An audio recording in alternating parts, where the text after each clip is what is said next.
Well, Laura, meet my friend Jason. Hi, Jason.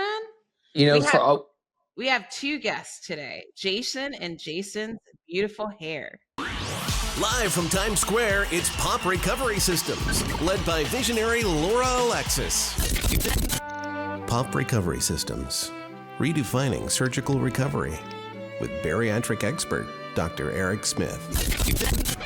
Innovating surgical preparation and recovery, Pop Recovery Systems blends nutrition, mental health, and wellness. Breaking through the noise and changing an industry. Join Laura Alexis and Dr. Eric Smith on the Pop Culture Podcast. Thank you. It's gorgeous. You know what's funny is that I've had it long for the last, probably 7-8 years. I just wanted to go back to this 1991 because I still have my hair. 1991 vibe, and so I grew it out, but it was always such a drag. I'm 63. First of all, I'd never wear it down walking around in public because it's called, that's like, oh, who's that? Oh, what is he trying to be? So it's always in this weird man bun, and I was coloring it, and I was never able to stay on top of my hair, so there'd always be this weird little gray band that was starting. I'm going, okay, I gotta stay on top of this. Finally, I said, I'm going to let it go, and then realized once I had started cutting it off, because I thought, okay, if you cut it and let it go gray, you're going to turn into this weird, stringy-haired old man. But I forgot. My hair is very wavy, thanks to my dad. And it's like, hey. It looks great. Yeah, it looks good. I love it. Looks good coming from the guy who all hair looks good. But no, it looks really good. It looks really good. Yeah, when I first met Jason, he had the long locks. Yeah. And believe it or not, Laura, guess what we did together when we first met? You'll never guess. Wait, let me think. You golfed? Laura gives me a hard time because everybody that I introduce her to, I usually meet them through golf, right? So I'll tell you a funny story.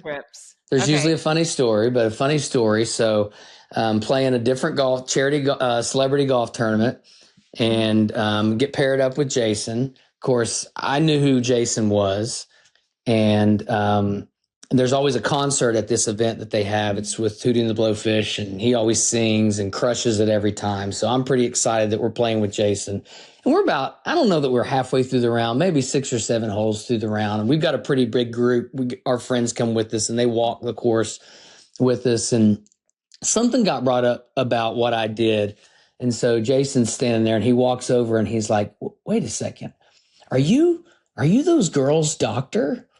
And I'm like, what are you talking about? He's like, those girls on TV, are you their surgeon? And I'm like, I am. And he's like, you got to take a picture with me. So send to my wife. My wife and I, we watched that show, and it's just fascinating. And I'm like, Jason, I should be asking to take a picture of you, because I never want to bother when we get paired with them. I never want to first off, let me take a picture with you. I just always want to respect their time, and I want to get to know them, and so many interesting people that we've met. I'm about to take a picture right now.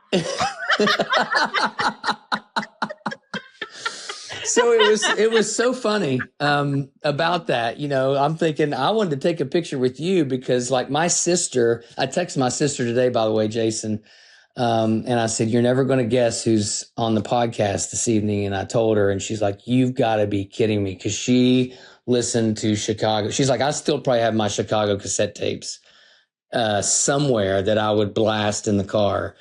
But you never know that other people, of all people, he would recognize what I did when I'm starstruck that I'm playing golf with Jason Scheff, by all means.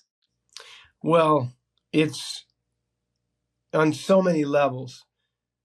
When you figure something like that out and realize, yes, celebrity, but the human piece of recovery and what you're doing for the world. And my wife, like I said, and I've battled weight my entire life. So to see that, and then we connect, on this, hey, okay, hello, celebrity. But then I'm going, no, this is why, yes, all of the the cash and prizes of being successful is a nice thing, but when you realize the effect you have on people, and I know I'm preaching to the choir here, and you've done it, pardon the pun, in such a very big way, but it's just unbelievable, and it's, and we'll get into it, I guess, throughout this. But in 2016, I came home to take care of my family. My in-laws were ill. My mother-in-law was told that her treatment for breast cancer was no longer working. Excuse me, little COVID cough there, and and got to have some levity, right? Can't be all heavy, and so it was time to come home after a good 30-year run, and thankfully the guys, when I went and told them, they were very understanding. But I came home in 2016, and I thought, I've done everything really that I wanted to do. We'd just done the Rock and Roll Hall of Fame, in April of 2016, and finished this great Earth, Wind, and Fire. The fourth, I think I'd done with them, fourth or fifth package. The last show was a sold out Madison Square Garden. I went, this is great. A little over 30 years. So I came home and I really thought I was retiring, because I was not interested in trying to get out and do something like we had done before. It's impossible. No one's going to be able to do that again. Yeah. And there was just no thrill to go out and kind of try and start something. And then all of a sudden, slowly but surely, these charity events, you guys started asking, will you come and do this thing? And for charity, you can't say no, but I'd go there, especially for St. Jude stuff. I do a lot for them, and actually went out to the facility in Memphis and actually got to see the little red wagons and stuff. And I went, wait a minute. And you don't really understand this. If you're on a 30-year run of never having a break, starting at 23 years old, it's impossible to have perspective. But getting a little break in it, that's why I always love to tell anybody, even if you're in the middle of a 30-year run, find a way to take a break and put a gap in it so you can get some type of perspective. Because when I got out there, the first couple of them, and I'd sing 3 or 4 songs like the events, that we go to, Eric, and I see all I have to do is wiggle my fingers and let my vocal cords buzz around, and people are stirred to help, to contribute. And I went, you can't stay home. Yeah. That's greedy, arrogant. So it started just slowly getting back, but I just don't want to be gone all the time now. Chicago's out there killing it still. It's fantastic. If anybody gets a chance to see them, they're still really amazing, but they work 120 dates a year. That's not for me anymore. Right. I got to stay and take care of my family. My in-laws both passed away, and I'm so grateful that I came home and I was able to be with my wife during that. And then we've had some other tragedies that I think you may know of, Eric. We'll get into later into this, but I was home to be there for it rather than 6,000 miles away. Yeah. I always tell Eric about how important it is for him to take a break, because since I met him, it seems like now since I met him, he's taken breaks, but I feel like when he's on, he's so on, and it's like he's on in Kentucky, and then he's on in North Carolina, and then he's on in California, and I have to go train these people, and it's all amazing and impactful work that he's doing, right? But it's like sometimes you just have to take a step back. Me personally, I'm great at taking a step back. I'll be like, you know what? I've worked 3 weeks straight. I need a vacation. I'll still work on vacation, but I'm able to do what we do. We are partners, but I'm able to do what we do kind of remotely. What he does in the surgeries, he has to be there, hands-on, exerting energy and giving himself to his patients every day, whether he feels like it or not, and it's a lot. Yeah. I knew I had to travel. I'm obviously not home right now. And I knew I had to travel early this morning. And I had a full day. I had, I think, 7 or 8 cases yesterday. And then an outlying hospital called me from a couple hours away, wanting to transfer a lady who had bariatric surgery, like 22 20 some years ago, long time ago. And wasn't my patient, but needed help, was having a complication. And so I said, yeah, send her on. We'll take care of her. And I operated till midnight last night, knowing I had to get up at 4:00 in the morning and head to the airport. And but, I guess it's a blessing and a curse when you love what you do, and you love helping people. If you're not careful, you can get pulled into it so much that you unfortunately, the last people that you take care of are the people that will always love you like your family. And, there have definitely been times where I've had to stop and say, whoa, it's not that you neglect them, but they always will love you, right? And so you're always there for everybody else. And so I'm grateful that I love what I do, but you also need the people that love you like Laura to say, hey, take a deep breath and take some time for yourself. I think for your mental health, Absolutely. I think that's important. And if what I just shared about when I, put a gap in it and took a break, it really just gives perspective. It's impossible, I think, to have perspective if it's just one long, continuous thing. It's just even getting out of the house and, because I can find myself working super hard and then just getting out into the sunshine, right? And just getting some other, a change of environment, But at any rate, I think it's great that we touched on that there is a large element of service work involved with what we do, a responsibility. And I know for doctors, especially when you're great, the demand gets really heavy. And how do you say no to somebody who really needs help? I get it. But that's why you got your buddies, Laura and Jason, saying, just, if you can, just try and take a break here and there. Yeah, I appreciate that. So, Jason, I got to ask you, because there's some deep stuff that I want to talk about with you that I think is so pertinent to what we do. And, but what is is it even possible that you have a favorite song within your Chicago, portfolio?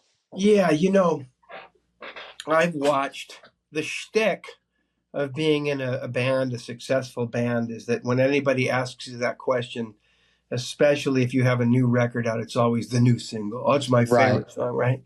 And sometimes it is, or somebody's like really pointing to glorifying themselves. So I could easily say, "Oh, Will You Still Love Me," which was the first hit that I sang for the band. Mm-hmm.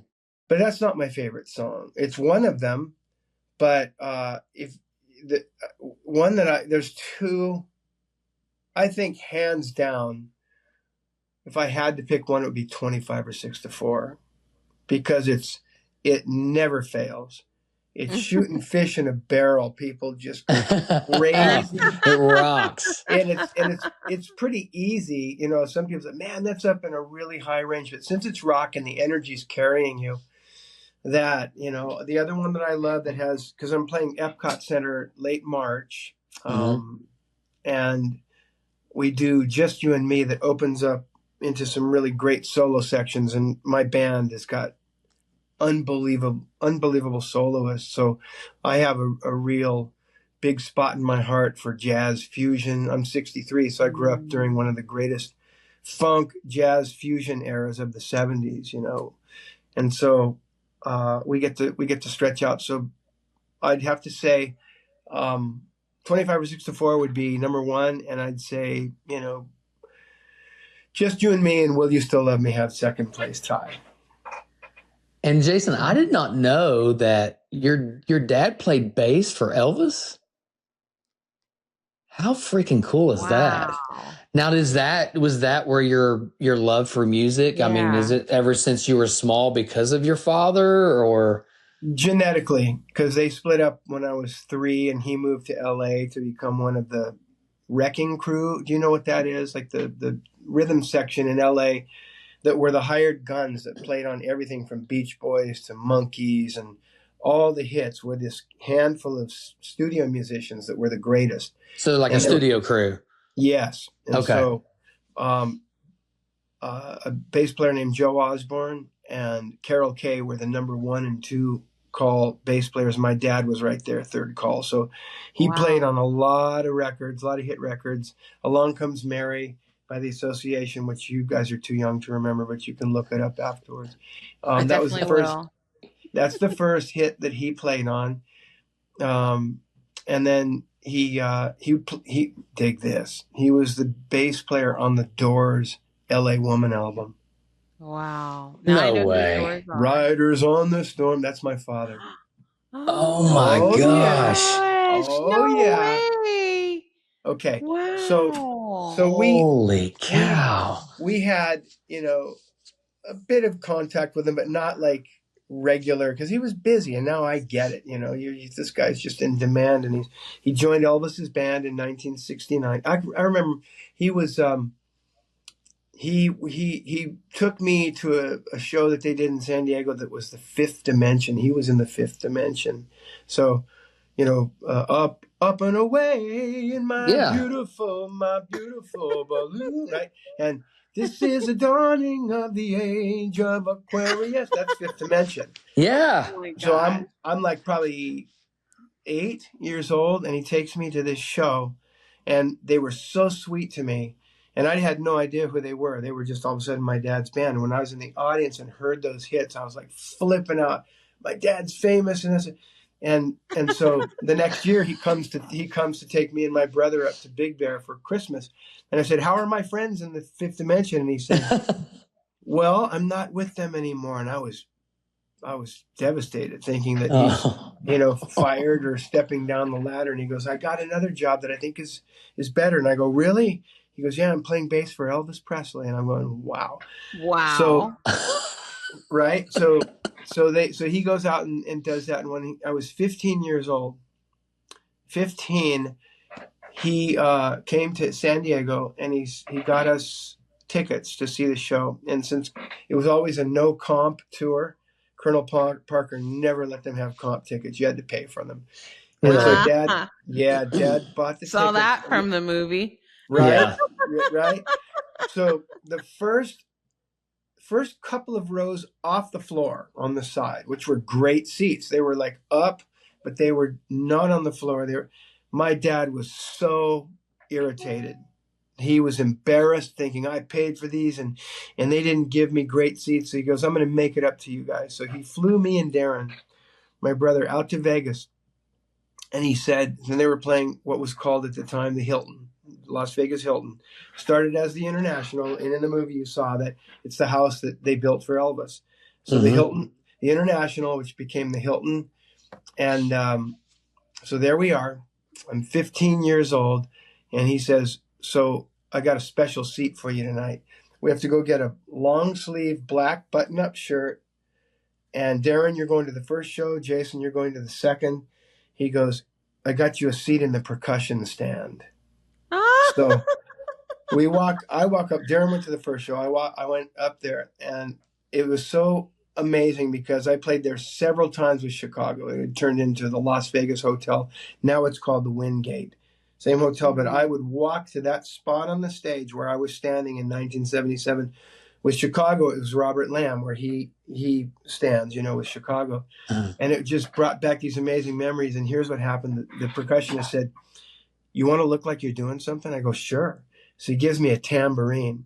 And I'll never forget that the Sweet Inspirations, his background singers come out and they do a little warm-up set. And it's so weird when you look back on your life and you see the dots that were being laid out that are going to connect later. All of a sudden we're playing and I get away, do, Earth, Wind and Fire, get away, right? Which I was a freak for. So we're playing Earth, Wind and Fire. J.D. Sumner and the Stamps come out. The gospel male quartet comes out after that. I'm playing tambourine. Then all of a sudden, it happens. Like lights, bum bum bum ba ba, doom doom doom doom, ba da da da da da. The lights are going crazy. Elvis is walking in kind of trotting in from the left side of the stage. And this was about 6 months before he passed. So he was obviously not healthy. So he's hightailing it to the front of the stage. I'm watching this, and the thought crossed my mind, tambourines cut.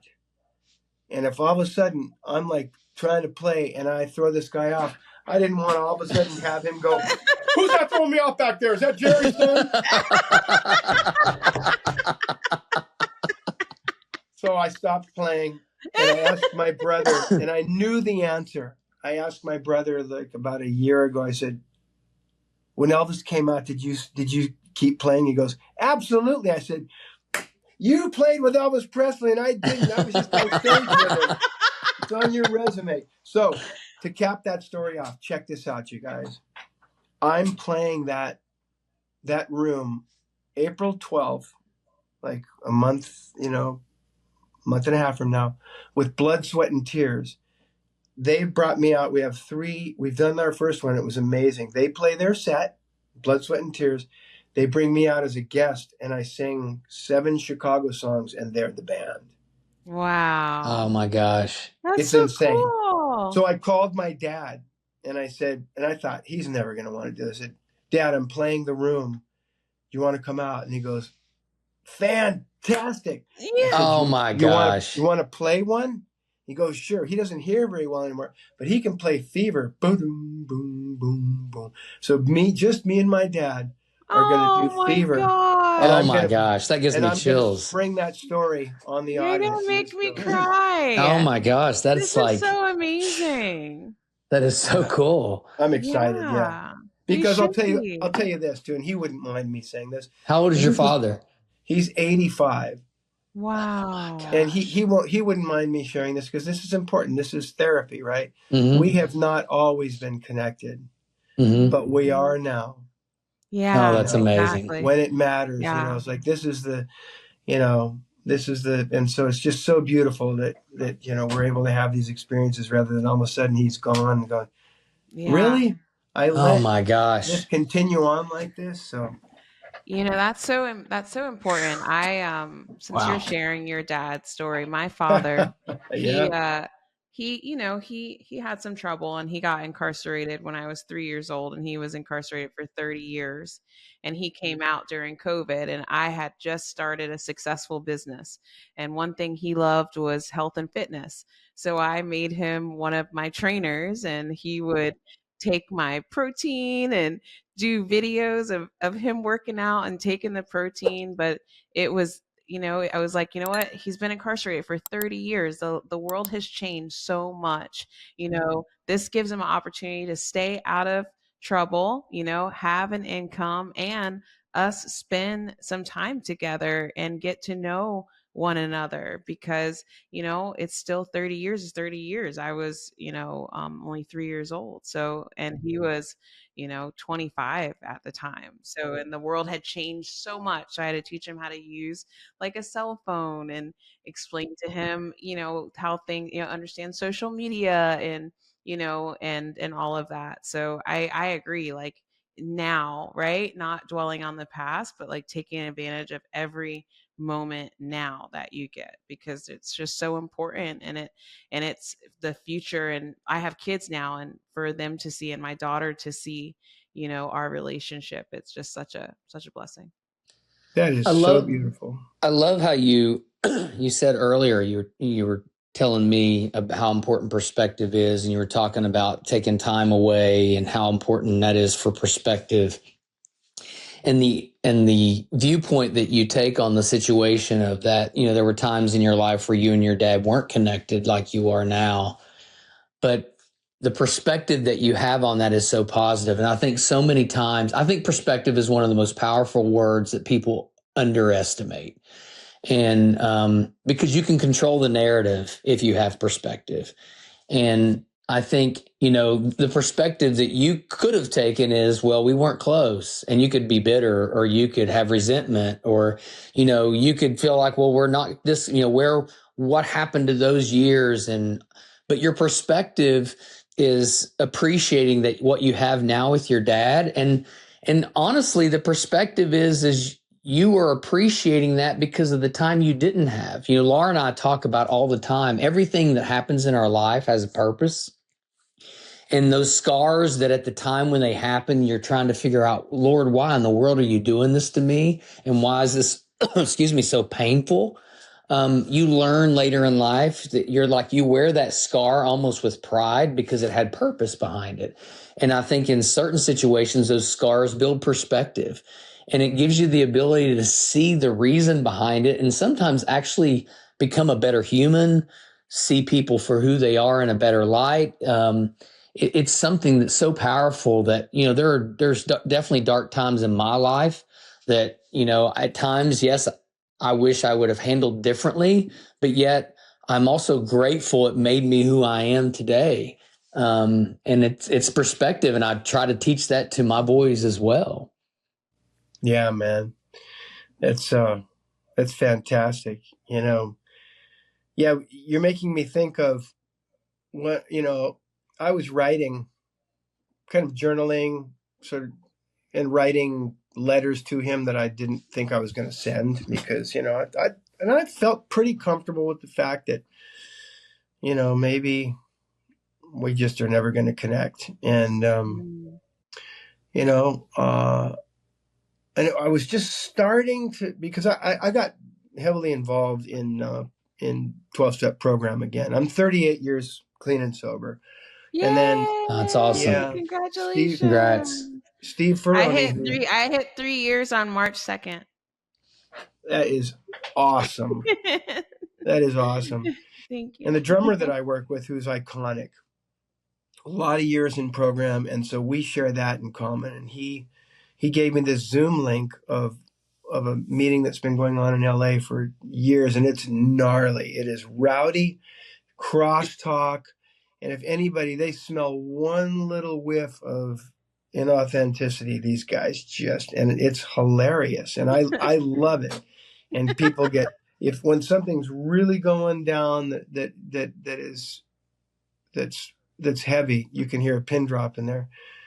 But if there's shenanigans, these guys they get mad and they leave and then they come back, But Steve, the drummer, Ferroni, he and I share a lot of this stuff. And so getting back into program, it's funny because we talk about parents, it's a men's group too. So we talk about our parents and I was getting closer to, I thought, I'm going to let this just run its course and letting it, I said, something was telling me, you're bigger than that. If you let this end, you're going to wake up and go, you were bigger than that, man. And he may be saying, because he was saying, I don't want to have anything to do with you guys. And I don't blame him. We chipped away over the years. And what would happen to me, and I think this is great to share, is that since we didn't have a relationship, we would start hanging out. My dad always showed me a ton of love. That's one thing I always felt, an incredible sense of love from him. But the more we would get to know each other, I think the intimacy really scared him. And so he'd start saying some cutting things and basically push you away. And then I've talked to other people in our family that says that makes perfect sense. Plus he had his own battles with alcohol and this and that.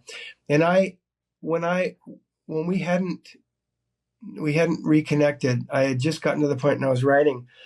I said, if I ever get the chance to have my dad back in my life, I know that I'm not going to allow those things to push me away, because I realize how stupid it is over getting your feelings hurt. I'm 60 now. How long are you going to do this?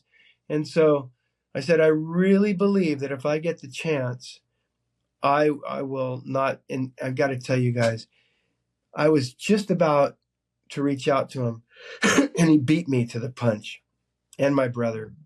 And what I responded, and it was the most beautiful, man. He goes, I've got to have you in my life. And I know I've been a real, whatever colorful description of himself he was calling himself. And I said, Dad, one thing that you are known worldwide for is you have some of the most impeccable timing. That's as a musician. And here you go again, playing the right note at the exact right time. And I said, Dad, okay, let's just get this out of the way. Okay. and let's not even bring it. We were both assholes, okay? So let's just get it out of the way. And we've never brought it up again. And then the first couple times I felt that thing happening again, then I realized, no, it's his humor, it's sarcasm, and I have it too. I wonder where I got it from, right? And that first couple times where I used to let that be the thing that would push me away, I just laughed at it, and we've been swinging ever since. It's just great. So wow, that's amazing. That's so cool and inspiring. I'm glad that you shared that. Absolutely. I think that so many people, I'm actually going to my first AA meeting tomorrow. I have not been to one since I've been sober. Yeah. And I always thought before that, I don't want to. I remember the first time around maybe 10 years ago when I was sober for 18 months. And I just sort of like, man, I don't want to hear those sob stories about their drinking days. It's going to trigger me. And this woman from my church who invited me to this group, she was like, well, it's not about you, She's like, now, and Eric will tell you, I was like, yes, that's something I have to remind myself. Okay, it's not about me. It's not about me. But that really changed my mind. She's like, somebody can hear your story and really be inspired, and that might be the one thing. So I was like, okay, I'm gonna go. So I'm gonna go for the first time, and I'm looking forward to it for that reason. Just that one sentence shift my whole mindset towards it, because I always felt like, well, if I hear this, it'll trigger me. And what about, and it's not even about that. It's about supporting and sharing your story to inspire someone else. I love that. It's so cool. I just had a phone call today with Chris from the show, Tammy's brother. And, Chris is just a good old country boy. And we were talking about some other things. And he said, Doc, he said, I want you to help me help other people. And I said, well, what do you mean? And he said, I just think that I never, excuse me. He said, I never would have imagined that I would be in this position. He said, I just worked a 65-hour shift last week and I had energy to spare to play with my grandbabies. And he said, and I'm just so grateful for it now. And he said,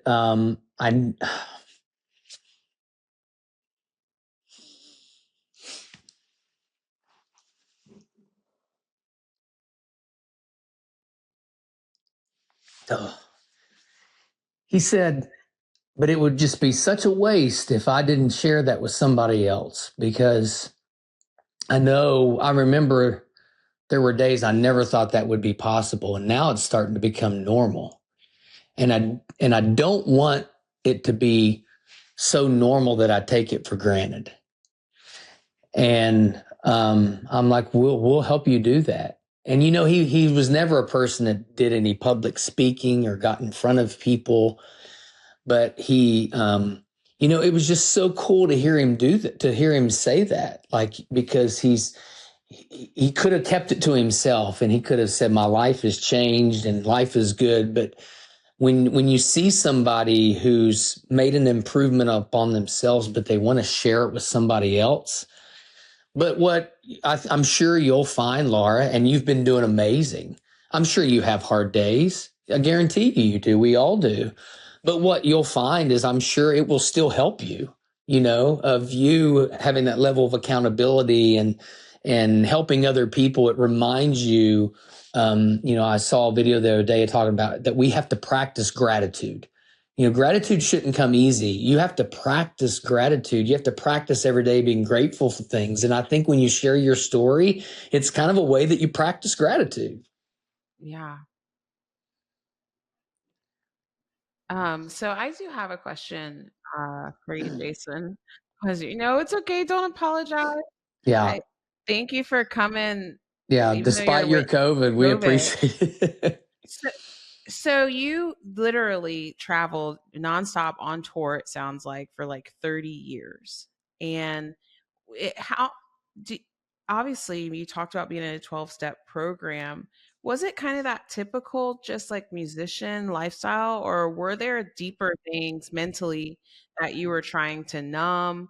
I mean, here we like to talk about mental health and nutrition and health and stuff like that because we believe that it is more of a mainstream thing. And the more we talk about it, the more people can recognize it within themselves. Were Can we talk about how you were able to manage being on the road all the time mentally? And if was that kind of what led you down those paths? Great question. I'm so blessed.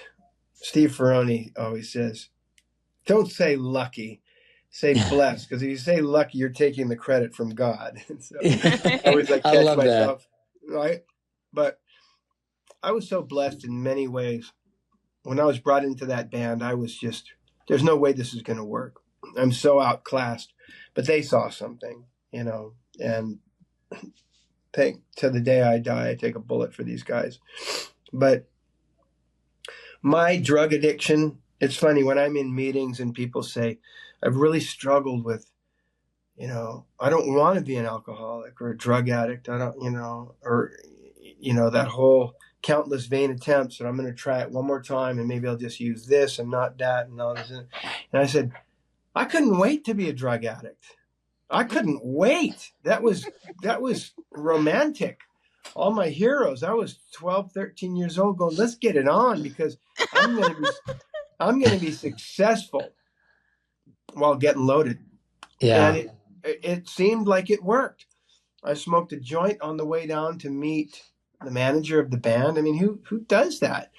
But, and just thankfully, we recorded Chicago 18 before going out on tour the first time. So I passed the test of being able to record the album, which again, I didn't know if that was going to work or not. But for all of us, we all get into the batter's box in a moment in our life and you're comfortable there, in the World Series.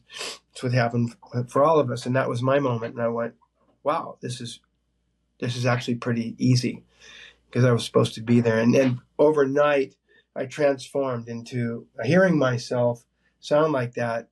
I'm telling you, 2 weeks before I joined the band, you would have never come into a nightclub seeing me and going, pay attention to him, he's going places. It's getting that opportunity and flourishing with it and then going, okay, never to be the same again. But my drug addiction, and it was mainly cocaine that was really periodic and so I'd always be telling myself I'd get paraphernalia and then I'd trash it after I had a binge. So I was never admitting to myself I'm going to save it for the next time. But it would happen all over again. You start drinking and just go a little too far and then have to come back the other way. And so my drug addiction, when we started vocals actually for the whole record, I swore off the cocaine. I smoked weed all the time. I wasn't going and doing my vocals getting high, but certainly after the session, and I wasn't having any problem with that. But at least getting the job done. And so I was, thinking I was getting away with it. It's another common thing that I talk to my buddies in recovery. It's like that whole trying to get away with something sneaky, it's like, and so we went on the road and the song Will You Still Love Me was just released. And so it was just barely out. It wasn't a hit, had a good couple of weeks, but we were out on the road. 2 weeks into my first tour, we were in Memphis, Tennessee. And by the way, those guys, half of them were already sober. So it wasn't like this debauched party atmosphere. These guys had been through that in the 70s, so they'd cleaned themselves up. There are a couple guys who still drank, but for the most part, it was not a party atmosphere. So I'm out with some guys, and one of them was sober, and it was not a party atmosphere. But we finish, we close the place, and as I'm walking out the door, some seedy-looking character, they always say they'll find us, right? He's whispered to me, "Hey man, anybody who wants to buy some schniz?" And I'm going, well, I'm getting a little low on my weed. I said, weed? He goes, no, man, toot, snow or some antiquated term. And the thought crossed my mind, you're successful now. The reason that you had a problem before is you didn't have any money, so you couldn't pay. You were always robbing Peter to pay, but you're cool now. So I said, let me just get some so that the two guys that still party, we can just do a little after the shows. I don't ever remember doing a little anytime. It was always off to the races, right? But I'm countless vain attempts. I'm going to try one more time. Now I'm successful. So I'll cut to the chase here. That I was up all night. There was one of our roadies was known for having really strong cocaine shipped into the tour, and so I was on my way back to the hotel. I saw him in the lobby, and I said, "Got any?" He goes, "Yeah." I go, "Give me one." So I went upstairs, and this dealer came over, and so I had 2 grams of cocaine, and up all night, I thought I'd gotten rid of this. So I called Bill, who is my Eskimo, the one that leads you to sobriety, and he comes to my room and he says, I said, "I know I got a problem, but it's cocaine. I'm not going to stop smoking weed." And he goes, "Yeah, I used to say the same thing." Bill was a year sober. He goes, "I used to say the same thing, but for me, it always led down the same path." And I go, yeah, I understand that. And if I was honest with myself, it did for me too, but I'm not going to stop smoking weed. That's not my problem. And he said, yeah, he goes, "Let me ask you a question." He said, "This single that's out, what are you going to do if it's a hit?"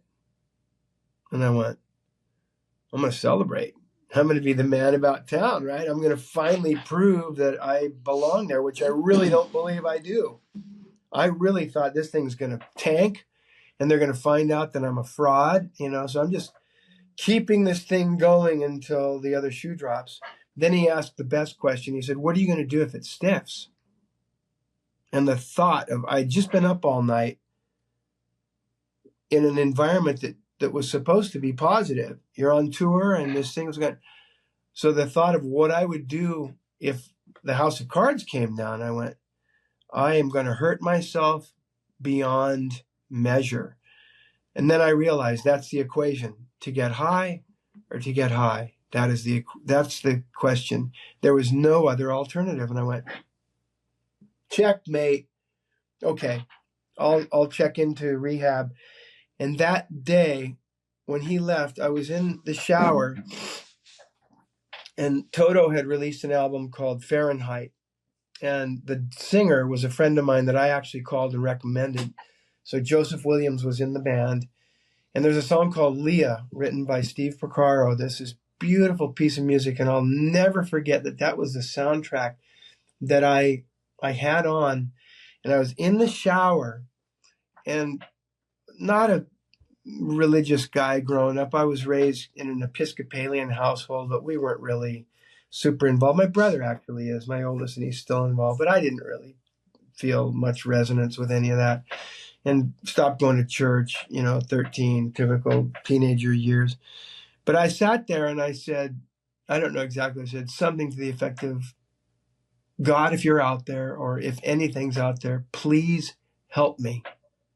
Mm-hmm. And the obsession was lifted, never to return. Mm-hmm. I had plenty of weed left in my belongings, and Bill told me, "Don't try and get sober now," because we set it up so I was going to go into rehab after that tour. Had about 3 weeks left on the tour.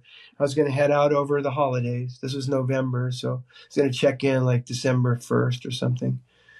And he said, "Don't try and get sober, because they don't want you to walk in with your faculty. They want you to come in with defenses down, pickled." And I said, "Okay, but I'm telling you guys, I never was drawn to it again." And so the funny thing was, I went, okay, I prayed. I got that praying thing out of the way. I didn't pray again until I got out of rehab. And they said, "No, this is what we're going to do." So, and what I'd love to share with you, Laura, is if you're getting started with the program, a lot of people tend to make it so heavy, and you got to do this, you got to do all this work, you got to, for people who weren't really used to praying, it's like, what? That's what I love about our program. It's a suggestion. And if the other way of life isn't working, just act as if. So I started praying every day and started seeing the results, right? So, you know. Jason, I have a prayer closet, okay?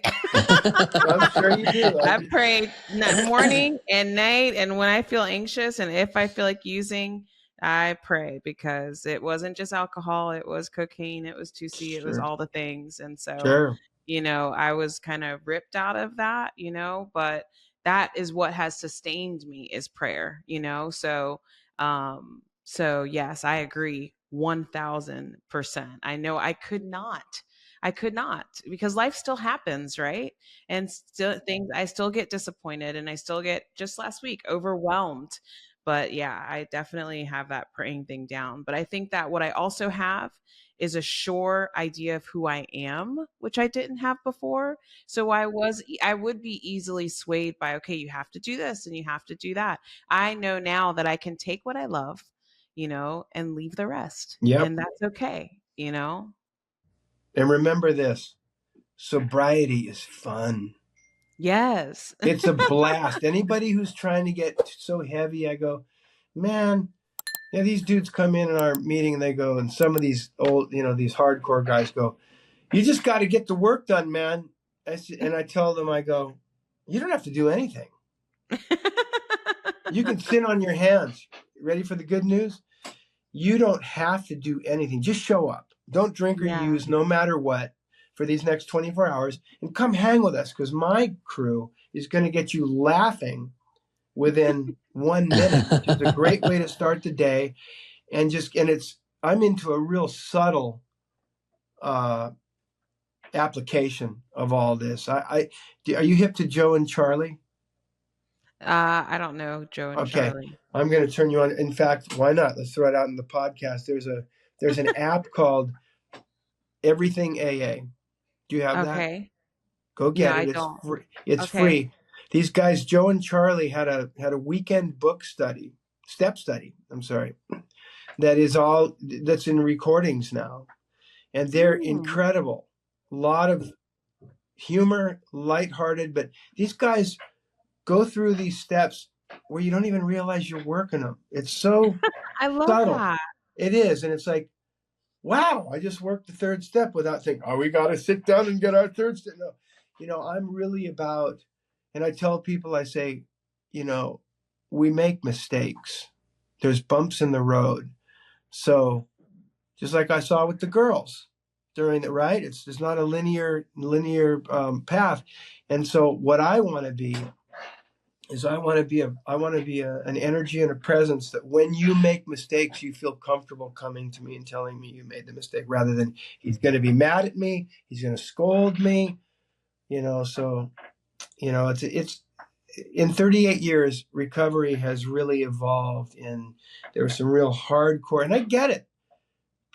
People get super angry at this thing, you know, and we had our own experience. I think, I don't know if I've told you, Eric, but you know, we lost one 6 years ago. Today is what's the date today? February 26th. 4 days ago was 6 years that we lost our boy Clarky. Accidental overdose. I didn't know that. Yeah. I'm so sorry. Thank you, man. But I'll tell you what, like you say, and my sponsor I had for a long time, you said a couple things, and I'll shut up because I can just go on in tangents here. But you said taking for granted, and I think it's so yeah, the brother of the girls, he having that insight to know that you can take something for granted, because we all do. My sponsor, I thought he's going to be here forever, man. And now that he's gone, and realized, you know, I'm not beating myself up over it, like, you know, shaming myself, but yeah, I wish I would have reached out a bit more to him, you know, and my boy, you know, all that stuff, because I got the chance to reconnect with my dad, with my boy who didn't get the chance. So if you get the chance, so there's one of the, you know, Bill Summers, my old sponsor, would use a phrase which I love: the seemingly bad the seemingly bad, because like you said, Eric, earlier, we're going to learn the lessons from it, hopefully. And I'm going, seemingly bad. There's nothing seemingly bad about losing a child. How can you say that there's anything good about that? However, I will tell you this. I don't recommend it. And you've seen plenty of this, man. I know you've lost people and it's just so sad. But I will tell you this, that one of the biggest insights and absolutely a blessing of losing him was that it pretty much cured me of thinking that I can control anybody. Yeah. You know what I mean? But up till then it was, okay, I'm driving him up to rehab. Now we've got a hold of this and all that thing. And people say it's unthinkable. Yeah, it is, but guess what? We can get through it. Which is one of those first steps that you learn, right? That's right. With community, with a men's Al-Anon group that I started going to that prepared me as much as you could be. I was the third guy who lost their boys, but I wasn't alone. Yeah. So anyway. No, I think this topic is so important also, right, Eric? Because of the transfer addictions that happen within the weight loss community. Yeah, absolutely. Our patients have to be aware of that, because I don't believe everybody who battles with obesity, or especially severe obesity, is a food addict. But there's definitely a lot of people that food has played a vital role, and they've turned to food in some form or fashion. And so we do see a high rate of transfer addictions in those patients, because if they've finally turned away from food, they'll replace it if they don't get to the bottom of why they turn to it, And so, and Jason, I talked to you a little bit about what Laura and I do, but not really in detail. So, the reason our podcast is called Pop Culture Podcast is pop. It's a play on words. It's Pop Culture Podcast because we want people like you who wouldn't be the typical guest on what we talk about with health and wellness, because you're going to bring a different audience, music, athletes, all sorts of cool and interesting people. But POP actually stands for Patients Over Profit. And we have a company we're partners with. Laura's the CEO. She founded the company. She just drugged me in to contribute a little bit. But we have prep and recovery systems for people who are on transformation journeys, whether it be plastic surgery, but bariatric surgery, where they're trying to find health and wellness. And we provide personal coaches, nutrition coaches, but the strong part is mental health coaches, prepping them for their journey and recovering after their journey too. And it's so important. It's not just checking a box of like, okay, here's a few things to do, but constantly checking in with these people and the patients that I deal with. It's so important. And I've never dealt with a severe addiction. I don't know what that's like. I've had people who've been taken from me because of it. They're all around you. But I have a really good friend that I use as an example to my patients on a regular basis. And because I believe that everybody hits their proverbial rock bottom. And I remember one time he was telling me he took a trip with his buddies. They went on a ski trip. He was 10 years sober at that time. And he was like, yeah, and I broke away. I went and did my meeting and blah, blah, blah. And I really didn't understand, meetings for life. And I'm like, whoa, you did your meeting? I said, you still go to meetings? He's like, yeah, I never miss them. I'm like, wow. I mean, man, you've been clean for 10 years. I'm like, why do you still go to meetings? He's like, why would I stop doing what changed my life? And I stopped and I thought, wait a second, that makes perfect sense to me. But it turned into a narrative that I present to my patients every single week in class preparing for surgery, where I say everybody hits their proverbial rock bottom, but the three most dangerous words that you can say is, I got this. And I think in society, we're taught that we can handle anything and I'm tough, because when you hit your rock bottom, you're like, you'll do anything to get out of it. I wasn't an addict, but I hit my rock bottom in a different way in my life. And interestingly, I read a book that based my recovery to get over what I was struggling with the 12 steps. It wasn't a substance, but it was some personality traits that I struggled with and some things that I was susceptible to. And when I hit my rock bottom, I was like, I'll read anything. I'll go to anything. I will make myself as vulnerable as I possibly can be. And because you just want to feel better and you don't want to hurt anybody anymore and you don't want to hurt anymore. But then when you start getting better, you're like, okay, I got this. And then it's over. And so I'm trying to encourage patients, don't ever get there. Say, we got this. Keep checking in with your mental health specialist. Keep checking in with your dietitian. Never stop coming back and seeing me. But I also loved, and I don't want to take too long because there's something really important I want us to talk about before we wrap up. But I loved what you said when you said your approach to bringing people in and making them feel comfortable to come to you, because you really said something that Laura and I talk about all the time, and that's you meet them where they're at. And I think one of the biggest things that I got feedback from the show is I would have people message me on social media when Tammy was really struggling and she was not listening to me, to say the least. And she was not doing what I asked her to do. And people would say, why are you still seeing her? Why don't you just stop doing this and that? And I'm like, well, just because she's not ready to do what I asked her to do, why would I give up on her? You know, maybe she's not ready to go to surgery, but like, everybody's been giving up on her entire life. That's why she is where she's at. Why don't I meet her where I'm at? I'm not going to operate on her, but I'm not going to give up on her. I don't care if it takes 5 years to get her to have the courage to go there. And so that's what you're doing for these people, you know, and that takes patience. But that saves lives, you know? It does.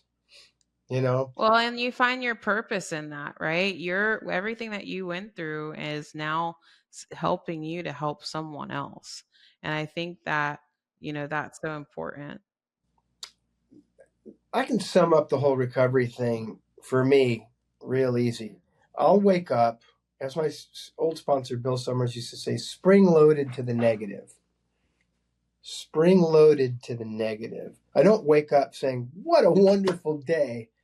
A lot of times it's, you know, and, you know, the impending doom, you know, that's just how we're wired. And so it's just all the guys I run with say that's how they're wired. So all of a sudden it's like, oh, that's what we are. So I tell these guys, I go, we laugh at it. We laugh at it unless we're keeping it to ourselves and thinking, I'm the biggest POS on the planet. And you know, and I'm a rotten human being, and it feeds on itself. But if you can walk into a room, that's why I love the subtle application of all this, not going, I got to get some sobriety. I got to go into this meeting and I got to, you know, focus on these steps. How about keeping an open mind for whatever's going to happen? And I can't tell you how many times I'll go into this meeting and a whole other thing starts opening up and breaking out, just going, man, I needed to be here to hear that. So I tell, you know, newcomers or even old timers that are struggling with it, find your crew. If this rowdy rock and roll meeting is not for you, go to something more structured or whatever, but find your crew. And my crew is people who have the same wiring as I do. So all of a sudden I realize I'm not the only one. And all of a sudden, you know, when we start getting into our step work, I remembered somebody said a long time ago, it's just so beautiful. He goes, relax. We've all done the same things, or thought of it at least. It's like, you know, you're not that special. Right. You're not that bad, but you're not that special, right? Exactly. So Jason, there was something that was, I don't know if we may have texted about this a little bit, but there was a post you made on Instagram last year, and you shared a very detailed story where you talked about your struggle with sugar addiction. And I never will forget this. And I have used this with people. And you said, I battled with drug addiction, and my recovery from sugar addiction was harder to overcome than my drug addiction. And I thought, wow, because I believe that. And I think what makes it even harder is it's easy for someone to look at a drug and say, put it away, because you don't have to have a drug to survive. And not that you necessarily have to have sugar, but it's incorporated into something called food that we think has to be that is required for sustainability. So tell me about that a little bit, because I think it's fascinating and something that's really near and dear to my heart. One of my favorite subjects. I remember going to my morning meeting and I'd see these guys, these dudes that kept relapsing, and just going, I'm doing everything that I'm expected to do. I'm praying, I'm hitting my knees in the morning, I'm working the steps, but I just can't get. And I remembered seeing some of the old timers kind of sitting back a little bit smug, just kind of going, well, man, you got it. There's a heaviness. And I knew that a couple of them have diabetes and they're struggling with some other things. And so one morning I realized I know what I got to do. So I went on the meeting and I said, guys, I have to tell on myself. I relapse every night.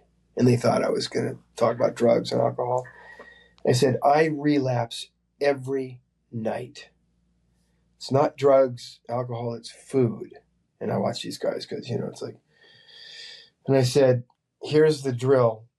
I'm beating myself silly in the gym, running 5 miles, saying, I gotta get a hold of this thing. And I'd be sitting on the couch. My wife would make me very healthy food, and she'd go to sleep, and I'd be kind of sitting on the couch, and I'd say, well, I just want like 3 or 4 of those Java chips, which are healthy tortilla chips. I can handle that. I worked out real hard.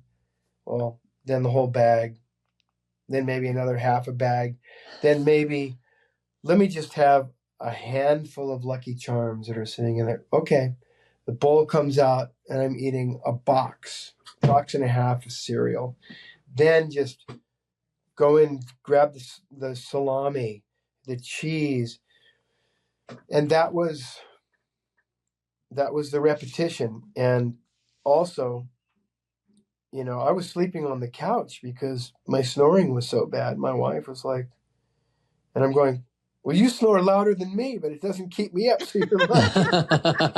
And she goes, well, it does keep me up. So it's just, I was thinking, we'd be playing for a tie there, but because she snores pretty loud. But so I'm sleeping on the couch, and I'd wake up every morning with that massive food hangover. So when these guys are talking about relapsing, I said, I'm with you. I'm a newcomer, and I keep trying, man. I said, just like we're asking you to do. I said, and I'd like to ask the rest of the group to have some sympathy and relate, if they can relate with the food issue. And I said, I'm just putting it out there because that's what we do. I can sit back and hide and be the 36-year sober guy, the high and mighty, which is basically, listen, I'm drawn to that character too. That's a defect that we all share. Ego. Look at me. So the coolest thing was that putting it out there, all of a sudden I realized, and I shared, I think, with the guys, maybe a week later, a few days later, something like that. I said, aha, I think I see what's going on with me is that I'm trying to figure it out. Which we keep telling you guys, stop trying to figure it out. But I'm going, maybe I should try it this way. Maybe I should try this exercise program. Maybe I should, and that's not working. So if I'm truly going to surrender, and whether you believe in God or use the word or something, let's start with not you, not me, something else, Yeah. Help me with this. Is it the higher power? Yeah. So is the group the higher power? I have no problem using the word God, and it's another subject that I absolutely we don't adore. either. You're not going to offend us at all. Yeah, and I adore the entire subject on it. And if we have time, I just want to share one quick thing that that I got from a guy from my Al-Anon group. But anyway, to finish the thought with this, as I said to the guys, I go, I know that if I truly give this away, and I'm not trying to figure out something, if I truly surrender it, this is going to come sideways at me. It's not, I've tried all the plans. It's not working. Right. So there's the surrender. So to whatever, just, you're not surrendering to yourself. So let's start with that. I'm not going to surrender to me. That was the trying to figure it out. So God, please. And I'd said it millions of times as I was going to sleep. You know, God help me. I'm going, why can't it be as easy as it was with drugs and alcohol? Because I really wasn't giving it away. I believe that. I'd say, God help me with this, but then I'd go back to my, you know, let me take the reins here and let me try it this way. So I said, relax. This is what I tell you, what we're talking about with recovery in general, Laura. Relax. It's the magic and the mystery of what this stuff is going to come to us without us trying to manufacture and figure it out. If you really get out of the way, and that's God, right? You know, and so I started laughing about it. Sure enough, I left town and for a gig, and I came back. And I was probably 50 pounds heavier than I am right now. And I walk in, and my son had some Himalayan pink salt, new salt, and one other electrolyte. And I'm looking at him going, because he's so awesome, man. He's just always like checking stuff out. I said, what's this, man? He goes, oh, I'm just following this guy that's talking about this snake diet, snake juice. And I go, let me see it. Let me see it. What it is, it was a fasting expert. And he also appeals to young kids because every other word's an F-bomb, you know. Hey, fatty, you got to drink the effing, you know, snake juice. And so, but he had a formula. He had a formula of what he said, 2 liters of water and however much, it was like a half a teaspoon of Himalayan pink salt, and then the new salt, which was potassium basically. And then the magnesium was, I can't remember what that was, maybe food grade Epsom salt. So anyway, I said, I need to fast. I'm going to kick this. So this is going back into the kind of, let me take control of this. Let me manufacture this. But I got to do something drastic. And so I had no problem with all that weight to fast. I was going to try for 3 days. And the craziest thing happened is that I started the first day with the juice. And halfway through the day, I was walking through the house. And I said to my wife, this is weird, but I don't feel weird. I feel normal. And she goes, really? I said, normally I'd start feeling like, okay, this is, you know, a little starvation kind of thing. And so I get through the whole day and I went, that was bizarre. It wasn't hard. And she goes, really? I get up the next day. I make my snake juice. I start drinking it. And halfway through the day, I said, this is really strange, but I don't feel weird. I feel normal. And so I'm watching related videos to this snake juice guy, and then the adults, the doctors, like, you know, start talking about fasting. And then I'm thinking of Phil Mickelson, who showed up at the Masters in phenomenal shape, right, Eric? Mm-hmm. And they asked him, what are you doing? And he said, it's a fasting routine along with eating the right foods. So right. I'm going, there it is. So I'm looking at these, you know, these doctors that aren't, you know, the gimmicky guy. And I'm going, awesome. So, you know, I don't want to, you know, get into eating disorder. Let's fast for the rest of our life, right? You know, type of deal. But this is a great kickstart. Then all of a sudden I started seeing related videos on nutrition. And I saw this one doctor he's about an hour outside of Nashville to the west, Dr. Ken Berry. And I saw this video that said, woman eats only meat for 7 years. And I'm going, what? I click on it, and it was mind-blowing because she was not some typical girl that, you know, was slender and then had some kids and maybe had some trouble. She was always heavy. And so normally we'd hear, oh, that's just your bone type or this and that. And she got to the point where pre-diabetic, whatever, it was just right.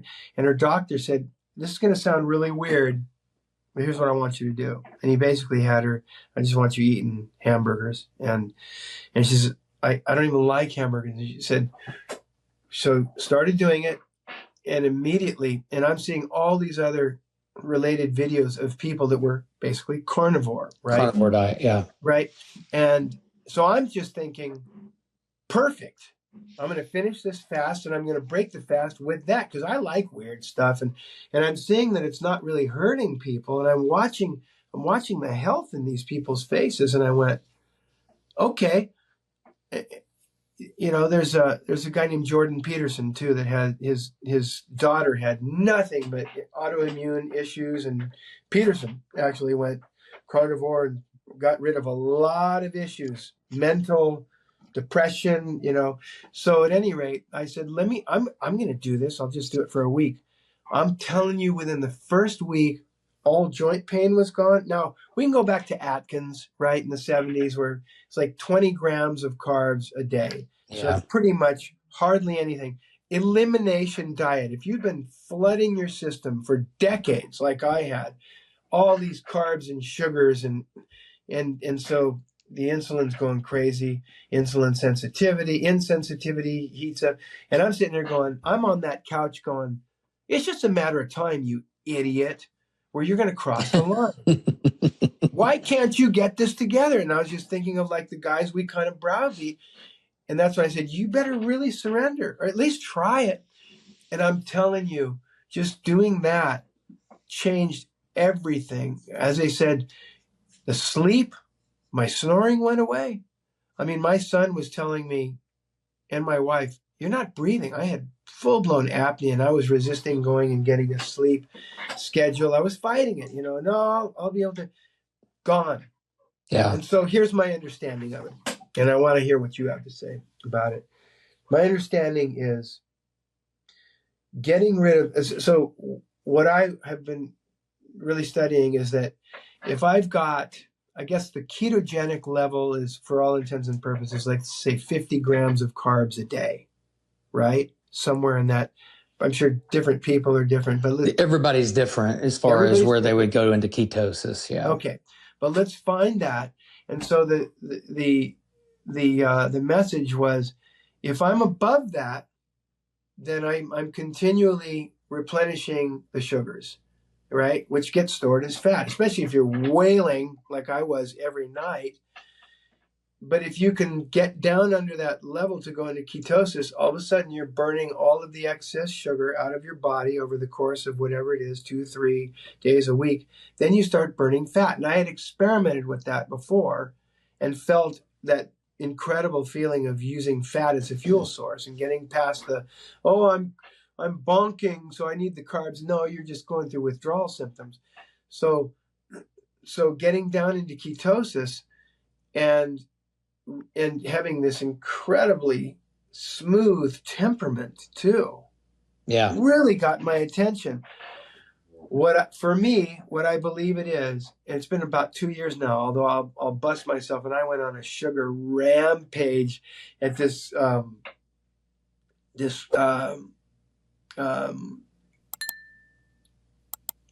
corporate event I did. I walked in this room and they had every single candy, and I had not done this in 2 years, but I had a great time, and I just went nuts.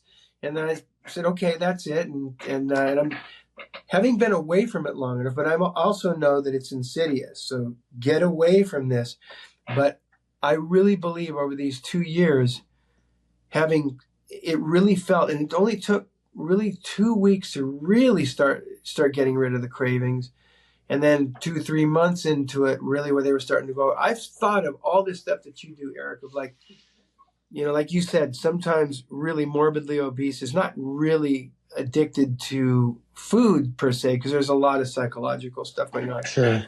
But I have told, you know, and of course these guys, when I was sharing what was going on, they completely missed the message and was like, you know, Jason's got me on this diet. I said, I'm not recommending anything to anybody, but I will tell you that it's, for at least for today, I ask these guys, I go, can you imagine, because we ask in drugs and alcohol recovery, can you imagine a world that you don't think about drugs or alcohol at all during the day? Because people go, I struggle with it every single day. I don't. Right. So if you were to ask me, can you imagine removing that completely from your life, the freedom? He says, absolutely, I found it. Well, when I asked him, can you imagine not thinking about food in the least during the day? I shouldn't have done that. I should be doing this. I need to get to the gym. Can you imagine that whole thing, the freedom? That's my world. Right. And it took going aggressive. So anyway, I'm going to be quiet. And I think, and a great way to wrap this up is, I think, because I wanted to hear it from your side, because you've truly experienced addiction. And I have very strong opinions on what we're dealing with food, because really what you did is you traded one drug for another drug. You just didn't realize it at the time because you didn't see it as a drug. It was food. It didn't seem as a demonized product whatsoever. It didn't seem as something that was that bad for you to do. It wasn't even like you were picking up cigarettes. It was something that your body is supposed to have. But the foods that we are provided with, the ultra processed foods that we have, I just did a post today and I asked people to look at their food. And if it doesn't have nutritional value, the things in their food, if they're just chemicals, why did they take the time to put them there? There's purpose behind it. Every single thing in your food, there's purpose behind there. And Todd made a great statement when he was with us. He says, I equate these food companies to the drug dealers, because they are constructing foods intentionally to addict us. And, those chips you were talking about, and even now these companies, they're making foods that are healthy on the front of the package, but they are constructed so you will want more and more of them. And, I tell people, I'm like, it's like, the GLP drugs have coined, they didn't make up the term. The term was out there called food noise, but they've taken the term and ran with it. And they've said, we quiet the food noise. And I'm like, that makes about as much sense as me saying, I'm only going to do cocaine once a week, but I'm going to take a shot so I don't do it more than once a week and kill myself. When you stopped cocaine, you still think about it on a regular basis, but there is no way you could have started doing cocaine in moderation and kept it in moderation. You had to remove the chemical from your habit. Didn't mean you would have never crave it again, but by removing it away from your habit, you were able to keep it out of your life. And what I believe we have to do with foods is we have to remove these chemicals from our habits. We'll still think about it, but how many people crave an extra steak as frequently as they crave Oreos? How many crave an extra apple as much as they do another bag of chips?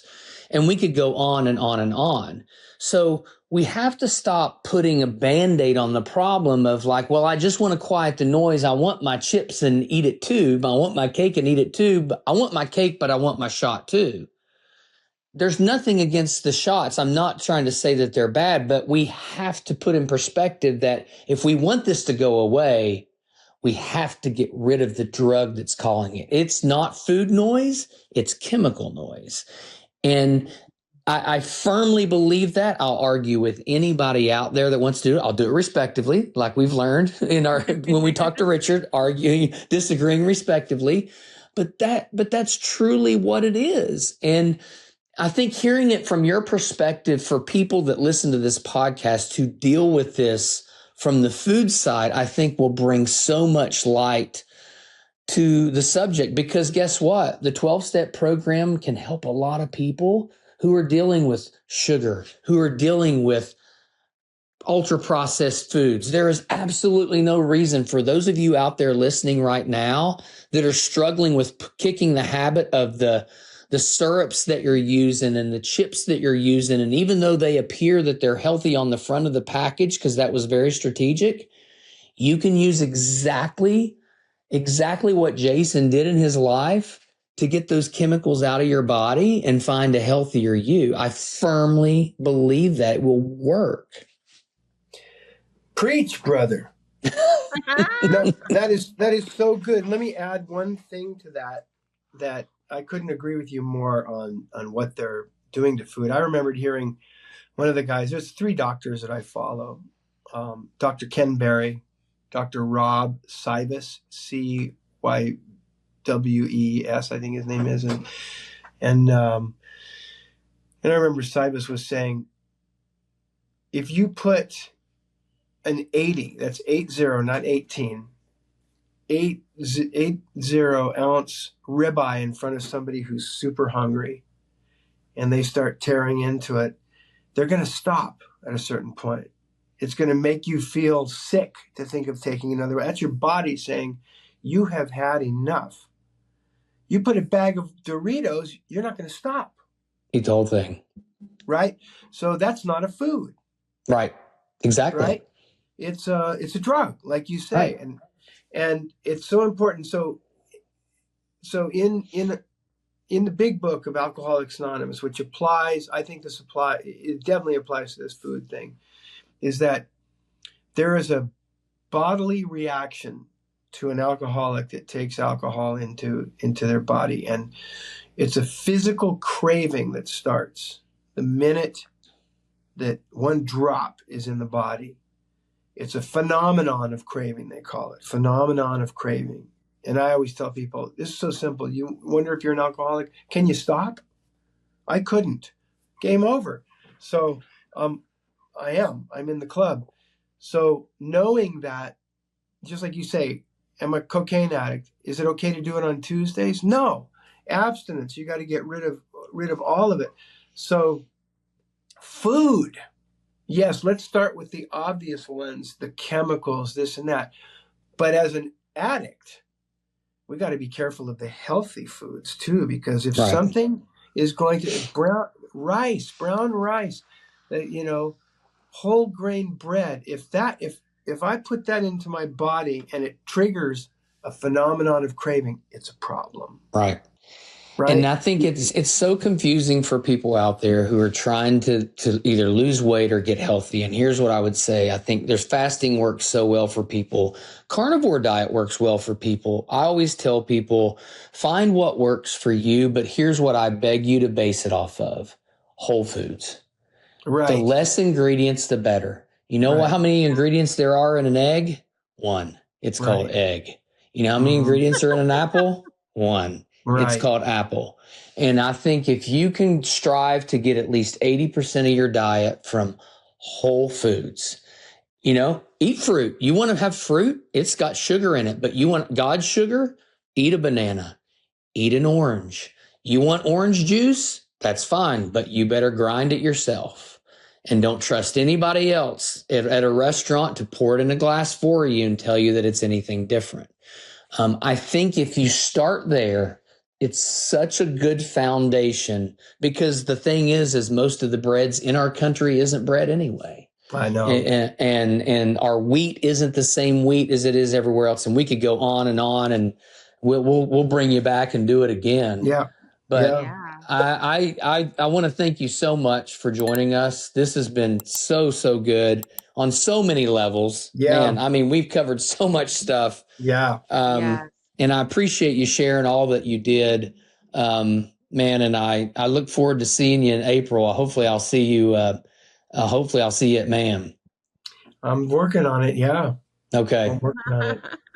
Yeah. Jason, it was so nice to meet you. What a pleasure. I will never forget this. Well, this interview. And if you need another shoulder to lean on in your recovery, you have my information. All right. Okay, thank you. I appreciate Text, whatever, because it's sobriety is fun. Promise you that. Yeah. If it's not, we're doing it wrong. I agree. And man, I agree. Thank you so much. And we are going to link different. Do you have social media, Jason? Yeah, I'm kind of not really that active because it just gets so hammered by these. But real quick, Jason, you got some new stuff coming out, don't you? I do. So I got a band with Jay DeMarcus of Rascal Flats, and Steve Ferroni and Tom Yankton and Chris Rodriguez called Generation Radio, and we're finishing our second record. I've got stuff of my own. If you go to jasonscheff.com, that's the best way to kind of stay. And then all my socials are there. But he let me take a sneak peek the other night. It's really good. Really good. That's awesome. Well, we will link everything in the captions, and we're also going to link a link to all of the meetings that are available. They have a main website. Maybe this encouraged you to step into your own meeting and start your own sobriety journey. We definitely want to help you get there if we can. So, thank you for watching this episode, and we'll see you next time on Pop